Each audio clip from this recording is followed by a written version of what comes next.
Yo, whether you watching this from Facebook, Twitter, click the link in my Instagram or YouTube itself. What up, world?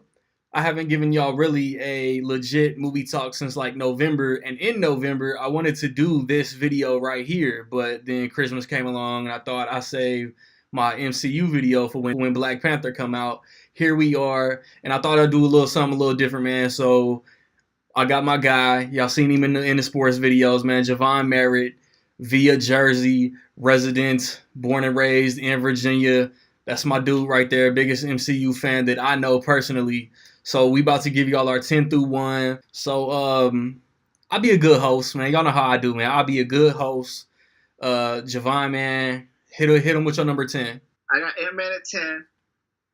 I got Ant-Man at 10 because I thought it was different from the rest of the MCU based on just the fact that it brought a different kind of humor, different personalities. Like it took a risk of just being a non-serious movie. It didn't take itself too serious, and it was fun. So that's why it cracked my top 10. Same, man. I got Ant-Man at 10 too for all the same reasons, man. Like I've been a Paul Rudd fan since the first Anchorman movie, and he just doesn't strike you as somebody who would ever be in a comic book movie. But he played Scott Lang so well, and obviously it's got that humor. I think he co-wrote part of the script.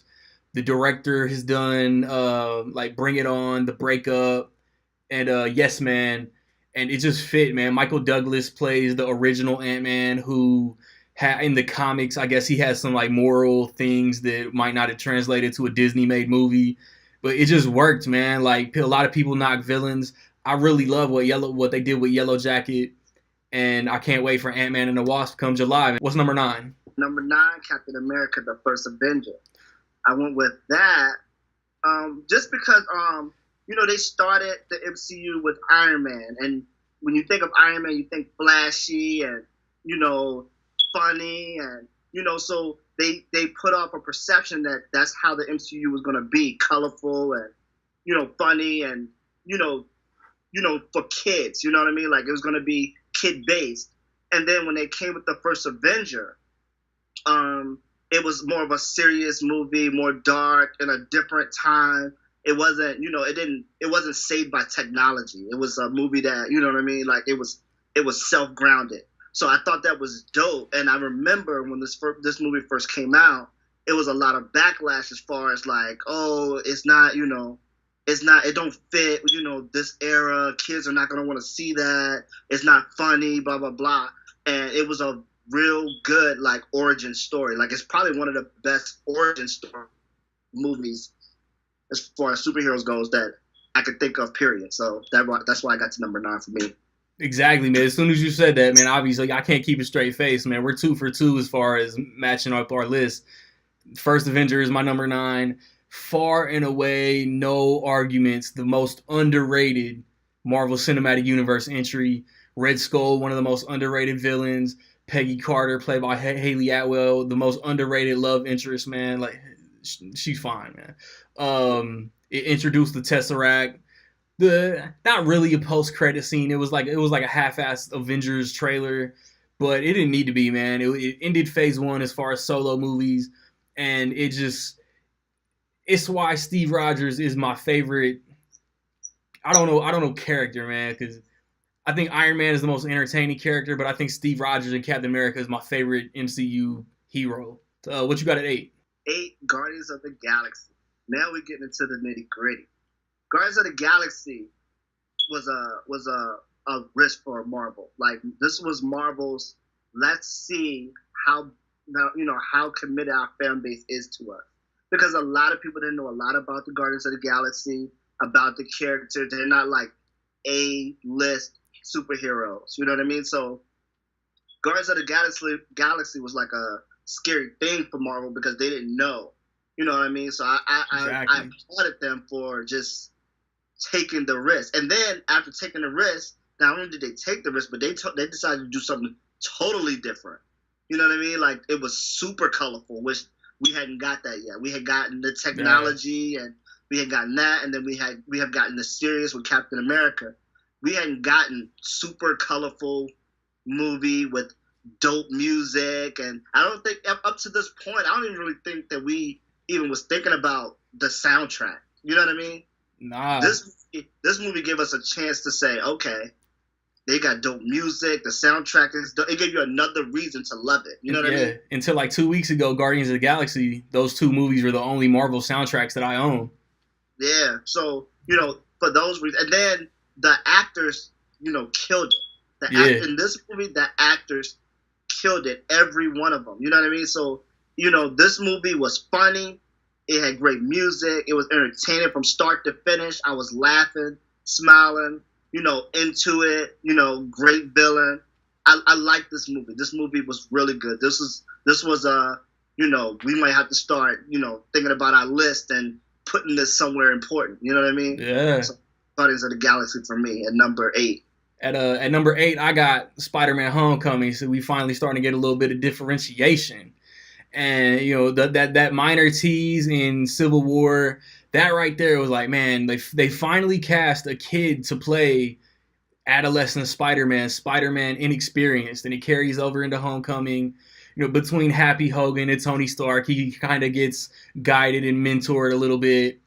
But what started in Civil War, man, and carries over to Homecoming, Tony Stark, and it's all the PTSD and all the experience of being the Avengers. Tony Stark has slowly progressed into being a dick, and there are times that he's hard on Peter, but it carries into him and the conflict with Vulture, and like we've said over the past 9 months, that reveal when Peter shows up at prom. And you see who's, minor spoilers. I know there's some people out there that might not. Well, it's a huge spoiler, to tell you the truth. But if you haven't seen Spider-Man: Homecoming, man, then come back and watch this video after you've seen it. Because Peter opens that door, and the guy that answers the door is the last person he ever expected. And it's like one of the biggest, in my opinion, oh shit moments of the MCU. And it leads up to a satisfying finale, minor teases for Infinity War, and it gets you so hyped. Like, I love what Tobey Maguire did. I like what Andrew Garfield did. But overall, both roles, Tom Holland is my favorite actor to play Spider-Man. And I can't wait to see what he does in the next 2 Avengers movies, Homecoming sequel, and everything going forward. Even if he does actually have this rumored cameo in Venom, which I hope not. But I'm hyped for it, though. Let's go to 7. 7 gives me a chance to rebuttal. Number 7 is Spider-Man for me. Spider-Man: Homecoming is my number 7, which was, it was your number 8, but it's my number 7. Yeah. Spider-Man: Homecoming was 7 to me because of all the things that it didn't do, to be honest. I thought it was great because it didn't do things. You know what I mean? And what I mean by that is it didn't give us another origin story. Yeah. Didn't even mention Uncle Ben. No, we didn't have to see Uncle Ben die. We didn't have to, we didn't have to go through that. We didn't have to, figure out how he got his suit. We didn't have to figure out, all those, every time they redo Spider-Man or they start a Spider-Man, series, we always have to start from that. And I thought it was dope that they said, you know what, we're not doing that. We're gonna just jump in with him, and then you'll get everything when you get it. You know what I mean? I thought that was kind of cool. And I thought it was dope that they actually used a kid, like you said, like they actually used a kid, and a kid that's just figuring out who he is or whatever. And not only did they make him a kid, but they made him a kid from right now. Yeah. Like he's all about the social networking. He's recording stuff he probably shouldn't be recording. You know what I mean? He's having fun. He's thinking that everything's amazing to him. He's appreciative. He's happy. You know what I mean? Yeah. And then, the movie, gave him some adversity to deal with. Like, he wanted attention. Like, we have to think, like, Peter Parker in this movie, this Peter Parker doesn't have a father figure at all. No. Like, he doesn't have a male figure at all. You know what I mean? And I thought this was a good, thumbs up to Tony Stark. Because we watched Tony Stark since 2008, the first Iron Man, where he was not responsible at all. He was not responsible at all back then. You know what I mean? All he cared about was women and money and, those things, being flashy. And we watched him progress. Now he deals with political stuff, and now he's taking on being a role model. You know what I mean? And I thought that was dope because it gave us a different, lane of Tony Stark. But it also let us see Peter Parker grow in one movie. Yeah. And this at this point, like, Spider-Man has one of the best villains in MCU, and it's easy, hands like, down. Like I think he might be my top 3 or top 4 villain for me. Vulture. Like, yes, because you know why? Because he didn't care about taking over the world. Like, taking over the world wasn't important to him. Yeah. He didn't care about running anything. All he really wanted to do was support his family, and he got angry because they took his job from him. You know what I'm saying? He just wanted what he thought he was owed. Yeah, like, that's super relatable. You know what I mean? Like, anybody would have been angry for that reason. You know what I mean? And the way that twist, one of the best twists. Yeah. Like, every time I come to you and I talk about this movie, the one thing I talk about is that twist. Like, him riding that car to prom, him riding in that car to prom, and then, the Vulture actually figuring out that he was Spider-Man was amazing to me. Yeah. So, this movie, it was, like, until, like, a couple months ago, this was a top 5 movie for me. So, you know what I mean? Like, Okay. Yeah. This is a top 5 movie. I'm sitting here trying to, what 2 movies have come? Okay, yeah. Movies have been added since then. This is a top 5 movie for me. You know what I mean? So, and it was because of the villain being great, and because of them not redoing the origin story, because this is kind of the first, like, 2 superhero movie, because, that's a thing that Marvel is going to be doing more of in the future, but it started with this Spider-Man Homecoming movie. Yeah. So that was, you know what I mean? So that was a reason why this movie, I feel, is important. Enough to be in the top 5. It's just, it's some movies that came out this year. You know what I mean? I get it, dog. Spider-Man is my overall favorite Marvel hero ever since the animated series in the 90s, man.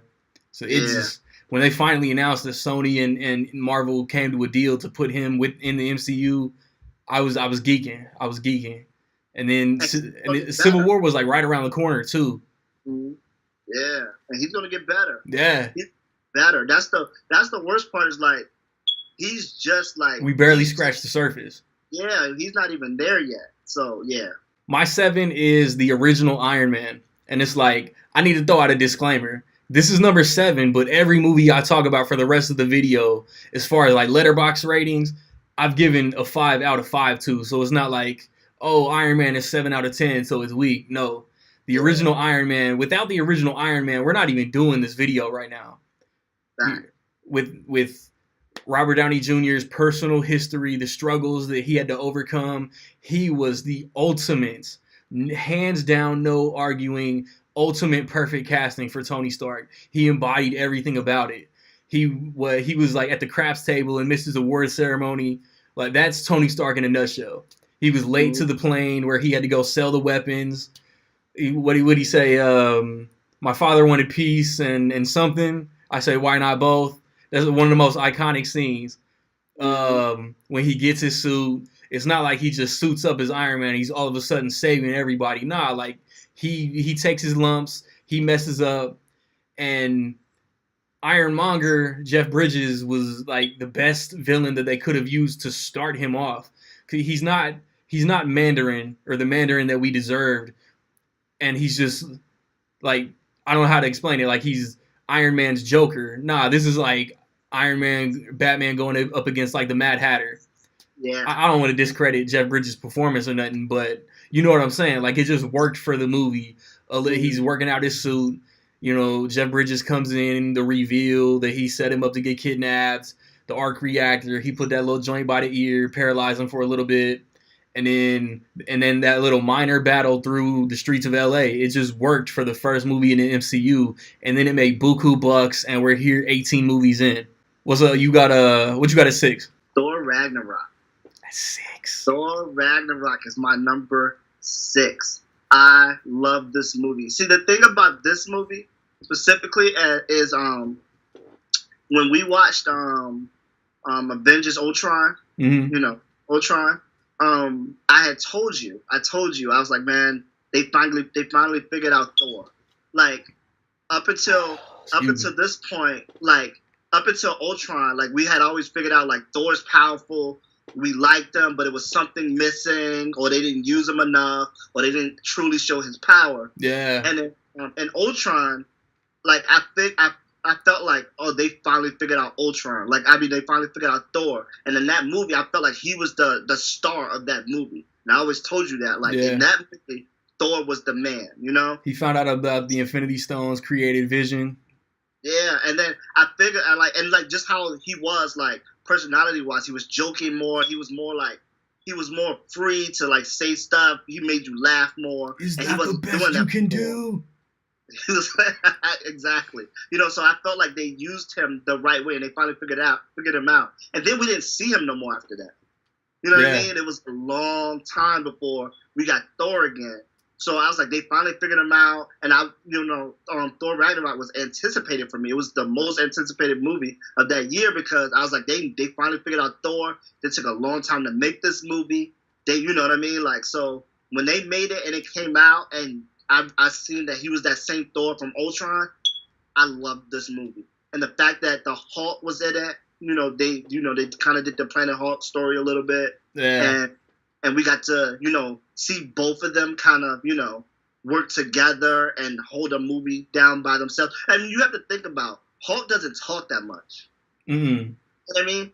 So the fact that him and Thor, who is not used to being the comic relief in a movie, was able to do a movie this great, together says one thing. And I haven't even discussed Hela yet. Yeah. Hela is a dope villain, and she's gonna be dope going forward if they have to bring her back. She was dope, and I feel like they could have showed her more. If she should have been in this movie a little bit more. Her scenes wasn't a lot of, but when she was on screen, she was great. You know what I mean? So this movie was definitely the story that they told as far as her being his. Spoilers, bro. It's not even on Blu-ray yet. You know what I mean? Oh, yeah. Well, everybody's seen Thor Ragnarok by now, man. You should have. If you didn't, it's on you. Hey, it should have, man. I can't speak for everybody been in the theater. All these movies that we talk about now, you should have seen by now, I would think. But all right, I won't tell everything. The movie's number 6, which says a lot for me.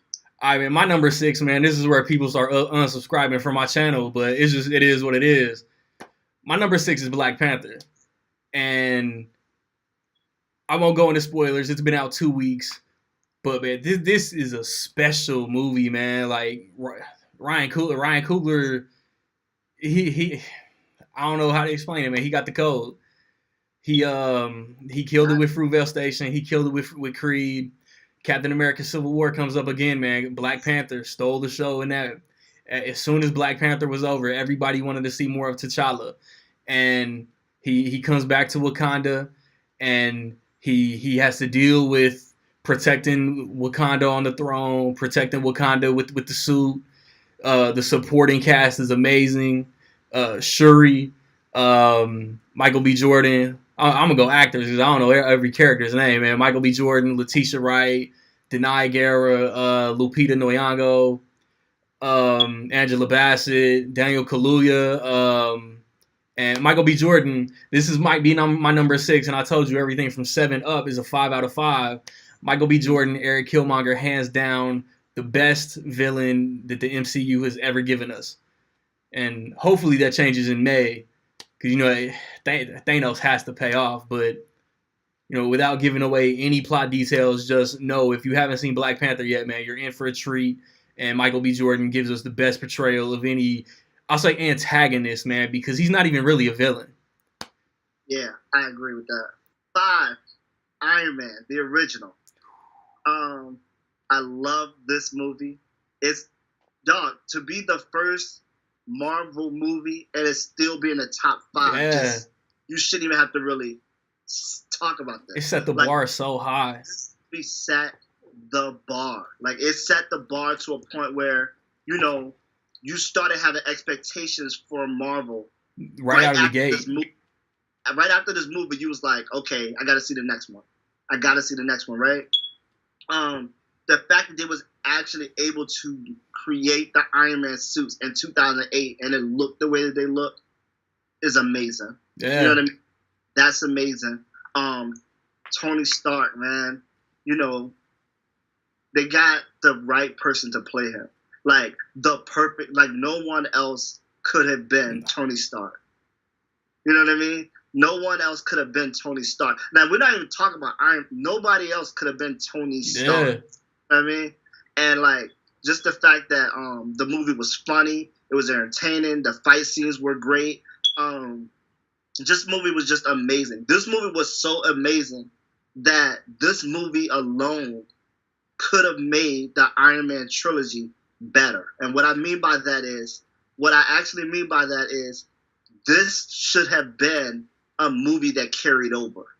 You know what I mean? Instead of getting the Iron Man 2 movie that we got, what they actually should have did was make part of Iron Man 2 Iron Man 1 and kept this villain for Iron Man 2. You know what I mean? That. Yeah. Yeah, like make Whiplash. Whiplash should have been Iron Man 1. Like it should have been. He should have been the real big villain of Iron Man 1. But the story that we got for Iron Man 1 should have been ongoing for Iron Man 2. Because this villain from Iron Man 1 is Iron Man 2, then that means Whiplash would have been first with this guy. You know, we knew he was evil in Iron Man 1, and then he became the big villain in Iron Man 2, and they played out the exact same way. The series would have been better. I never thought about it like that. Yeah, that's dope. So, you know what I mean? Because I think Whiplash was a dope villain. I just didn't think that... Because, I mean, execution. Iron Man 2, yeah, he was a dope villain, but he was underused, and it was kind of like his purpose was wasted. You know what I mean? Whereas he would have been the main villain in Iron Man 1 with this movie boiling, this villain boiling. It would have been like, oh, okay, Iron Man 2 is going to be crazy. And it could have played out the exact same way. That's you know dope. What I mean? Yeah, there's a lot of missed opportunities in the Iron Man trilogy. Yeah, exactly. And it gave them a reason to reach for something that you know what I mean? But this movie is a top 5 movie still today because of the story that was told, because of the villain, because they got the right man to play Iron Man, and because they set up like a premise for we're going to be great from the very beginning. Top 5 movie, Iron Man. My number 5 is the original Avengers. And this is another one, man. This is just a special movie, man. This set the bar for any comic book movie in the future. It doesn't even have to be Marvel. Like, to be able to have all of these stars come together, Robert Downey Jr., Chris Evans, Mark Ruffalo, Chris Hemsworth, Samuel L. Jackson, Jeremy Renner, Scarlett Johansson, it's crazy. Like, egos were put aside. It serviced the story. And Joss Whedon just made something special. And it closed out. That's why overall you could damn near argue that Phase 1 still might be the best phase in the MCU. Because of this movie, man, just the way that everything got brought together. And then the teases with the post-credit scene. This was the first movie that had 2 post-credit scenes. Yeah. And I think, like, I kind of like Loki more as a villain in the Avengers than I do in the original Thor. And then he came with the Chitauri. And then after the helicarrier went down, you kind of like, damn, like, all these heroes come together and they look like they about to get fucked up. Yeah. And then they all figured it out at the end, even though Nick Fury had to come in there and play a little manipulation games. And then Maria Hill, so the supporting characters, and it lays the groundwork for everything they've done post Avengers. Were you at 4? I'm at 4. And I couldn't even rebuttal nothing you said because my number 4 is the Avengers, the original. Man, it's hard to even put into words this movie. This movie, from the time it was created, is still a top 4 movie. This movie is one of the greatest superhero movies, period. Like, it ain't even like a discussion of like, this movie is an all-time great. And it'll always hold up, like, period. Yeah. This is the first time. This was Marvel taking another risk. This was Marvel saying, we're going to put all these superheroes on screen at the same time.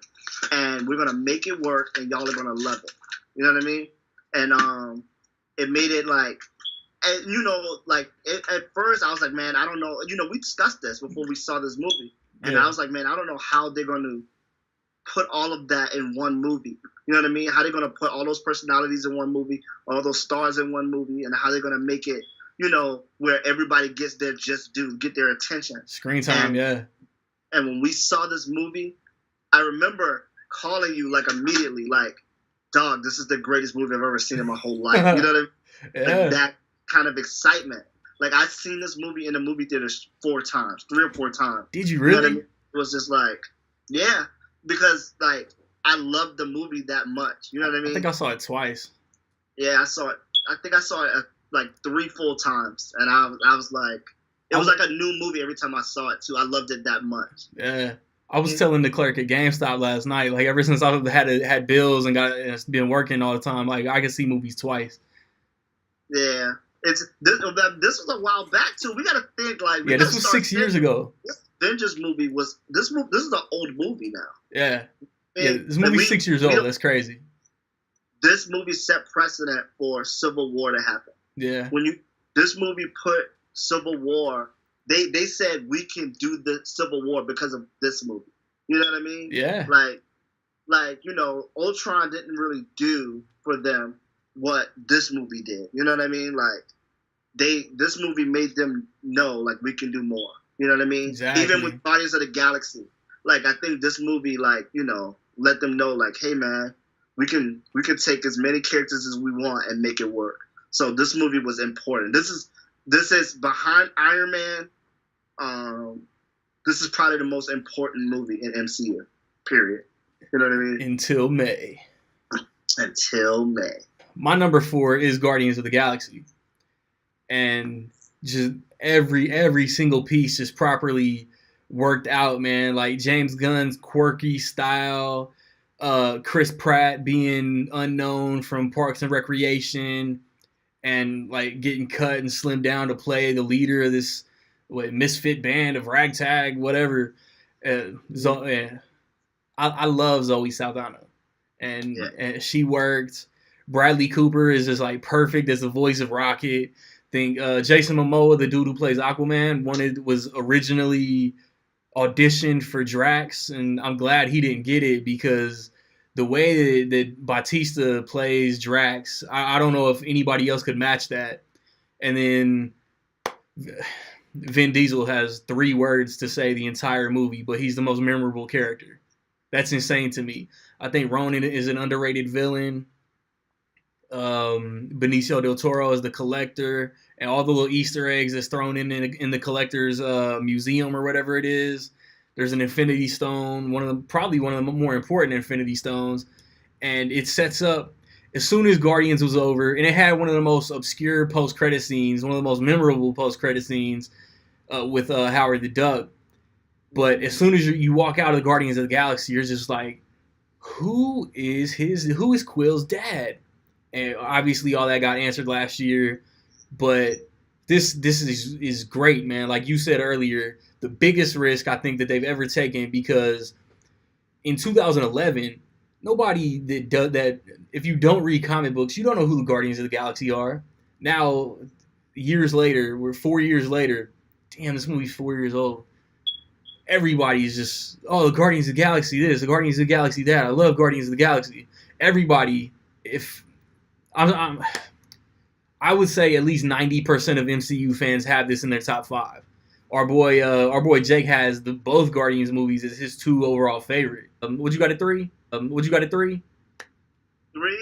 Captain America, The Winter Soldier. Winter Soldier. Now listen, this movie held down the number 1 spot for I think both of us since probably it came out. Don't be spoiling my list, cuz. This movie is incredible, man. Yeah. This movie, like, we talked about how important the Avengers were. We talked about how important Iron Man is, and the Winter Soldier. Besides the fact that it had a great story, the actors killed it. It was a little bit darker than any other Marvel movie we have seen so far, and it had a lot of mystery to it with who's the Winter Soldier. Yeah. What he's capable of. Why he's the Winter Soldier. Because, like, outside of all of that, this movie is super important. It's been important because this movie starts like honestly, this movie starts in the 1940s when Captain America was created or whatever, fighting in the war, and Bucky was defending him, right? Bucky was Captain America's defender, right? Yeah. And then he becomes his side. You know, they go to war together. He dies, and now he comes back as this Winter Soldier, and we don't know really why he's like this. You know what I mean? Yeah. So, and then the Winter Soldier was probably like, we can't really call him a villain because he's not a villain now. You know what I mean? He's not a for villain. that movie. For that movie. And if we're gonna do it like that, I think that Winter Soldier was my favorite villain. He's in my top 3. I don't know if I have a definitive list, but yeah, Winter Soldier is in my top 3 favorite MCU villains. In the Winter Soldier movie, this movie was great because of how great the Winter Soldier was. Yeah. Like Captain America, all of his movies are awesome. This whole series is dope. Period. But this movie stands out because of the Winter Soldier. The fight scenes, you know, him, you know, just being how dominant he is as far as like, you know, being a villain. He didn't. I'm trying to think, like, did he even say more than 10 words the whole movie? I don't know. The only thing I remember him saying in the movie is, "Who's Bucky?" Exactly. Like, and that's the other thing. You know, you used to villains having monologue and telling they do what they do, and you know, you're used to them having something like slick to say or whatever. He's probably one of the best villains I've ever seen that probably didn't even have 10 words in a movie. Like, I don't remember him even saying more than 15 things the whole movie. And he was still great. You know what I mean? And everybody, like, outside of, you know how, like, you should kind of fear a villain a little bit? Like, you should be like, man, okay. Like, the superhero might not make it. Yeah. The characters in the movie feared him. Yeah. Like Black Widow's story about how she got shot or whatever. Yeah, Black Widow was scared of him. I think that should be the Black Widow solo movie, is that story. Hey, listen, it's something to that story. Yeah. But Nick Fury feared him. And then, you know, Cap, once he figured out who he was, he feared him and wanted to save him at the same time. Yeah. You know what I mean? Like, it was true fear in the characters of the Winter Soldier. Because for years and years and years, he had been... I'm with you to the end of the line. Exactly. You know what I mean? So that's my number 3 movie. And I'm just making it known that until Civil War came along, it was number 1 until then. So, yeah, number 3 for me. All right, my number 3 is Civil War. And that's just right now, man. Like Winter Soldier, Civil War, they flip-flop so much. They're both the Russo brothers, man. Just like I said about Ryan Coogler, man. The Russo brothers, they cracked the code when it comes to Captain America. And it's like I said earlier in Spider-Man, like, this is the movie because of Ultron. The effects of Ultron changed the way that Tony Stark is portrayed in the MCU now. The Avengers are responsible for so much destruction, no matter how good they do. And he basically comes in and demands that every Avenger sign the Accords.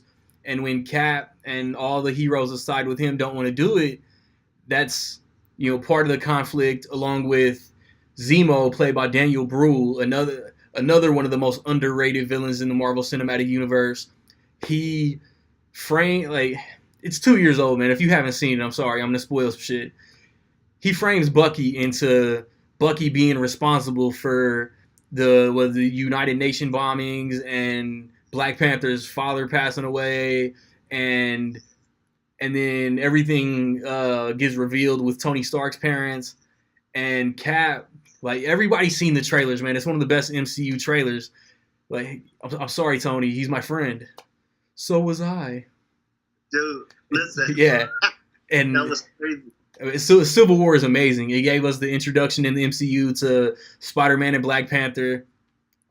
And we going into this movie just based on trailers, we were on opposite sides of the argument and not even knowing really what the story was.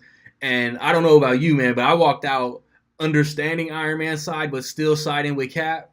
And this movie it's 2 years old and it's going to carry. I don't know about, like, MCU time, but it's gonna ripple into Infinity War, and that's kind of what I'm most hype about. Based on the trailers, based on that trailers, when they're in Doctor Strange's Sanctorum or whatever it is, when Hulk crashes in, it's real quick, but you can see the cell phone that Cap FedEx Iron Man, and they got to get the band back together, man. You can't defeat Thanos unless everybody's on the same page. Exactly. A fact. So what are we at? 2? Numero dos. Number 2. New for me. The Black Panther. The Black Panther is my number 2. My second favorite movie in the cinematic universe of Marvel. I get it, man. Don't kick no spoilers on my channel. I appreciate that. I'm not gonna do that. I can't spoil for this movie because it's still doing its numbers right now. 400 million in 2 weeks just in the U.S. That's bananas. It's killing it. Listen, this movie's numbers is better than a movie that has about 12 superheroes in it. Yeah.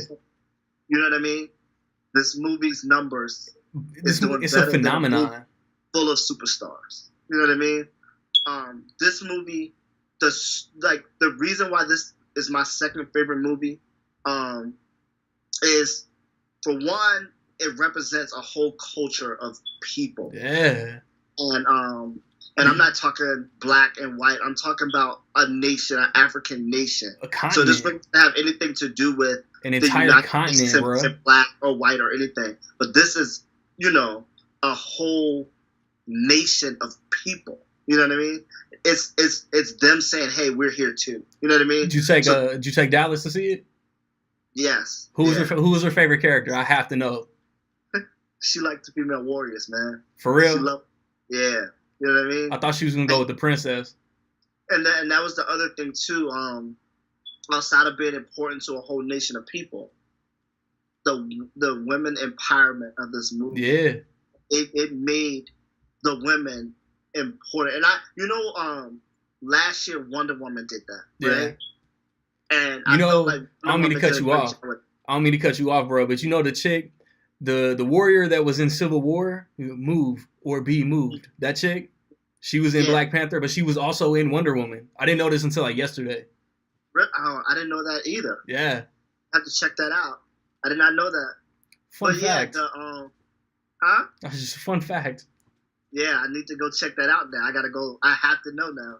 But this movie was important. I thought this movie was important because of that, because of the symbolism of the nation, the women empowerment. But as a Marvel movie, because that's just the extra. That's the extra stuff. Yeah. As a Marvel movie, why this is my second favorite movie is because I think it's top 1 or 2 as far as the story that's told. Yeah. As far as a Marvel movie, I think Winter Soldier has probably the best story of all of Marvel Universe, which is why it's a top 5 movie. The Black Panther story is either right there with it, better, or right under it, as far as the story that's told. The way it was shot was beautiful. It's a beautiful looking movie. It's not as colorful as Thor or as colorful as Guardians, but it's not as dark as the Winter Soldier or those movies. But just the stuff that is shot, how they pictured everything, how they created everything, because they created a place. Yeah. It's not like they created a place. So this is a place that they made up, and the fact that they made it up to look the way that they did was just, it gets points for that to me. You know what I mean? I've seen so many complaints about the CGI, the mountains during the throne challenges and the rhinos. They didn't look good. No, man, like this movie looks amazing, man. Anybody that has any complaints about this movie is just trying to make a mountain out of molehill. Like there is no flaws in this movie big enough to knock it, to not give it at least a fresh on Rotten Tomatoes. Beautifully shot. So it's a beautifully shot movie. Story is top notch. Humor is in the right place. It's a funny movie. Definitely a funny movie. Letitia Wright, man. Get very serious.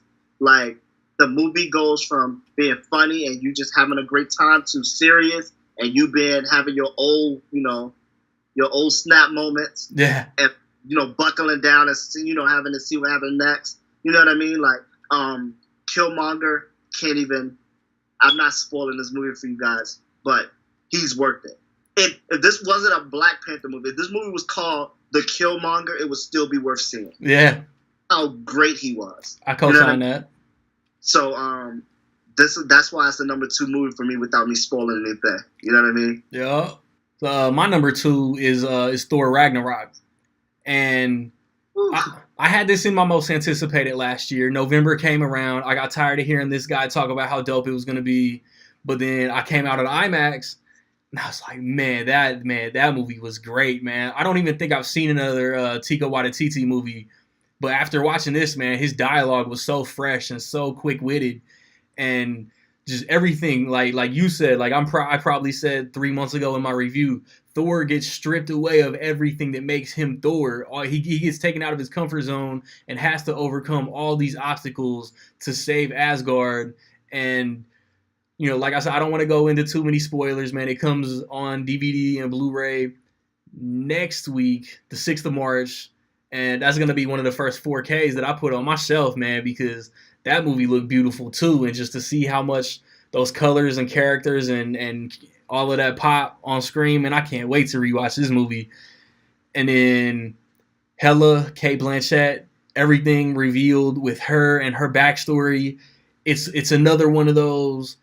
She kind of might not be a villain, man. She's just trying to claim what she thinks she's owed. She's just going about it in an evil way. Drum roll. Brrr. What you got at number 1, big dog? Captain America: Civil War. It's the number 1 movie in Marvel, man. It just is. It's the number 1 movie in Marvel. And at this point, you and I, we discuss every Marvel movie. We've always done that. At this point, when Civil War was coming, there was no question this movie was going to be great to us. You know what I mean? Like, we knew this movie was going to be great. Like, some movies we went in, was like, man, I hope they do a great job. This movie, we knew it was going to be great because it had Captain America's name on it. Yeah. At this point, Captain America was 2 for 2. Easy. It didn't matter what they did with everyone else. We knew Captain America movie was going to be great. We knew it, from the very beginning.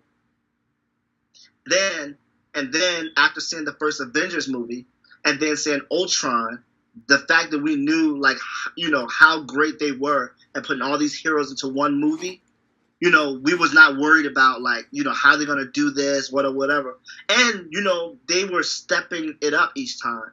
In the original Avengers movie, we got this many heroes. And then in Ultron, we got a couple more. And then in Civil War, we knew, like, okay.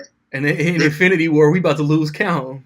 Yeah, exactly, but it's based on the fact that they could up it each time, and then Civil War was so great, man, so great. And when you talk about a great story, the story was amazing. The twist was amazing. Cap and Iron Man decided to call a truce and be friends again, man. They called a truce and be friends again. I can't even do that. Look, and it only lasted about 5 minutes. And it only lasted about 5 minutes. That's what I forgot to say, man. That's what I forgot to say about when I talked about Civil War, man. How the Avengers planted the seeds for their little bit of animosity. Ultron, it grew a little bit. It was in preschool, and in Civil War, bro, it all came to blows. Yeah, and Zemo did it, and Zemo is underrated because Zemo said, "Okay, this is boiling." They have a bunch of egos. The top 2 are always already dealing with each other, and I have exactly what they need to explode. And this movie, watching this movie, you're in disbelief that this stuff is actually happening. Yeah. Who goes into a movie to see great superheroes, A+ superheroes fight other A+ superheroes? We've never seen that before. So in its own right, this is a movie that has never been done before, for one. You know what I mean? Then they added 2 top-tier heroes to the movie while all this was going on. Not only were you getting a great movie already, but let's add Black Panther and the new Spider-Man to a movie, right? Yeah. And so we got that. And then that last fight scene, man, with Iron Man and Bucky, the Winter Soldier, and Cap is probably one of the best, choreographed fights in all of Marvel. Yeah, the way Cap and Bucky was throwing the shield back and forth, man. Tony was getting that work. Hey, listen, until he analyzed the movement. Analyze his fight pattern. Hey, listen, then he had to do his thing. Yeah. He had to lose an arm, and this movie. I can do this all day. We always joke about this fight because I always say, Bucky had to trip him up like a girl. You know what I mean? But no, this is an incredible movie. Another thing that made this movie so incredible too was that you really did believe they were going to kill each other at the end. Yeah.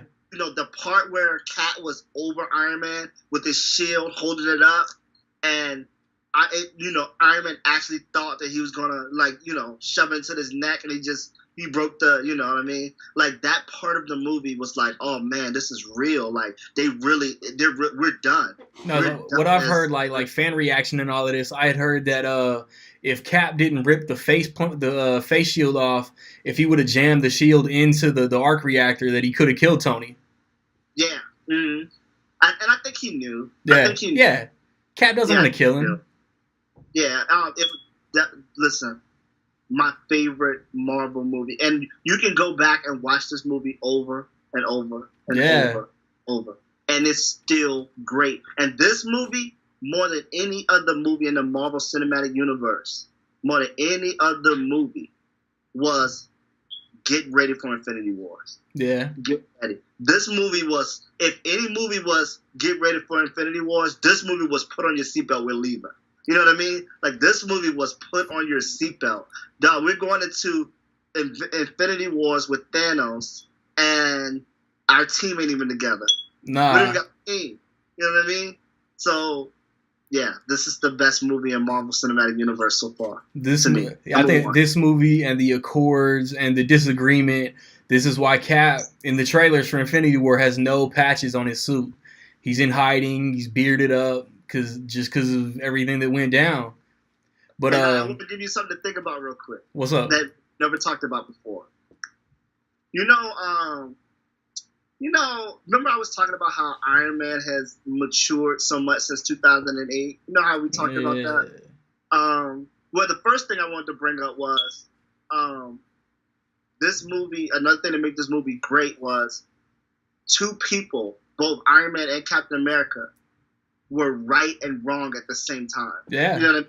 Like, to be able to do that. Like, what Iron Man was saying wasn't wrong. It was right, but parts of it was wrong. And Captain America was really defending, someone who deserved to be in trouble. You know what I mean? Like, he was right and he was wrong at the same time. Not for what? Like, Zemo set him up to make it look like he did the bombing. Yeah. I don't think that Bucky should have been in trouble for that. Obviously, he didn't do it. But if you want to charge him for all his Winter Soldier things that they only established he did when he was hypnotized. Yeah, but you got to think that they didn't really know he was hypnotized. Like America did, but everybody else doesn't know that he's been hypnotized or whatever until Zemo exposed it. Yeah. So the time that Cap was defending Bucky, he was a criminal. You know what I'm saying? At that time. You know what I'm saying? Like, they're obviously going to get past it now because they all know, like, he wasn't in control. But at the time... I feel like we're going to be there in May. Thanos is going to be this towering, fucking, intimidating monstrosity. And all the Avengers are going to be teamed up, lined up. And Stark's going to be like, no, I'm not working with him. I don't think so. I don't think that's going to happen. I hope that they can put it all aside to protect Earth. Earth's mightiest heroes have to put aside dead parents for a couple hours. And then again next year too. I think it's going to go away. I really do. I think it's going to be one of those things where he's had a chance to think about it and all that. But the one thing that we never talked about before, as in the very beginning, Captain America was the I follow SHIELD, I'm a soldier, I do what I'm told. Yeah. Whatever. Tony was more of the rebel, nobody tells me what to do, I do what I want, right? Yeah. at Civil War, They the flipped. reason they're fighting is because they flipped. They flipped. You know, Tony was more of the look. We have to follow rules. We have to be. You know, we has to be some kind of control. And Cat was in like what Tony would have normally done. Yeah. We never actually really discussed that before. That they kind of flipped. And all this time, and this whole time, cinematic universe time frame, the ideals that they once had has kind of rotated. You know what I mean? Yeah. And you know, Cat actually hated Tony from the very beginning because Tony was like that. Yep. And vice versa. And now they're the opposite, and they're fighting because There was the whole big man suit of armor. Take it away. What are you? yeah, you know. So now they're both like, you know, they've switched, like they've kind of switched positions as far as ideals go. But he said, nah, that's a bit. I thought of the reply though. He said, "You're a science experiment, Rogers. Everything that makes you special comes in a bottle." Yeah, yeah. I love these movies, man. I'm such a fucking nerd. That's a segue right into my number one, man. My number one is Captain America: The Winter Soldier, and Captain America: The Winter Soldier lays the groundwork for everything that hey, I'm Captain America, man, but America might not be everything that I was told that it is. And he sees the cracks that Shield, Hydra, the counter twists, and all the turns, and then Robert Redford's character, and then yeah, like everything with Bucky, man. I'm with you to the end of the line. Cap gets his ass beat because he won't kill his boy, and then it showed you that the MCU was onto something special, man. The MCU could mix genres. The Winter Soldier is a spy drama. It's a Bourne movie with a Captain America name slapped on it, just as much as it is a comic book movie, man. Captain America: The Winter Soldier also showed you how strong Captain America was too. Because in the first one, he flew the shield a little bit. We saw that he could fight a little bit. In Captain America: The Winter Soldier, when he was hitting people in that movie, he's really hitting people. You know, man, he was in the first one. He dived out of planes. He used a parachute. In this movie, he dived out of planes. He just used his shield. Parachute. You know what I mean? Yeah. Like, he was like them. The fight scenes in the Winter Soldier were like man, he's hitting people hard. That elevator fight is amazing. Yeah, and I even like the fight at the beginning on the ship. On the ship, that's what I was gonna say too, with George St. Pierre. Yeah, that like when that fight scene came on, and when I first saw that movie, I was like, man, this movie's gonna be different. And you gotta think that movie made Shield not exist no more. Yeah. Oh, you know what I mean? Yeah. So this is us moving forward. That movie made us move forward without Shield. So yeah, we got that is, you know, you can't go wrong with Civil War or The Winter Soldier being your top movie in the Marvel cinematic. And I think most Marvel fans would agree with you. You know what I mean? I think so, yeah. Because, I mean, he faces a villain that, like you said, everybody, the characters were intimidated by him. There were legends of his past. We thought Nick Fury was legit dead. And then it lays the groundwork for the future, man. Like you said, they took S.H.I.E.L.D. away, and it affects the entire future of the MCU, man. It's fucking crazy. That's each of our 10 through 1s, man. Let me throw a little recap up right quick, man. There go Merritt's 10 through 1. That's my 10 through 1. This was fun, man. This was one of the longest damn videos I'll probably ever put on YouTube, real talk. I think for my March movie talk, I have an idea of what we're going to do. I think, at least me, hopefully I get my guy back on, but I don't want to do it every 5 movies like I usually do, because that means after Homecoming, after Spider-Man 2, that I'm going to end up doing this video again. So maybe after the first 2020 Marvel movie, I'll do this video again, and the list can be completely different. Who knows where either of our number 1s will be, tell you the truth, man. So find us on whatever social medias, man. Like, subscribe, comment. Find us where you find us, man. Don't know where to find us, man. Watch these credits. Peace.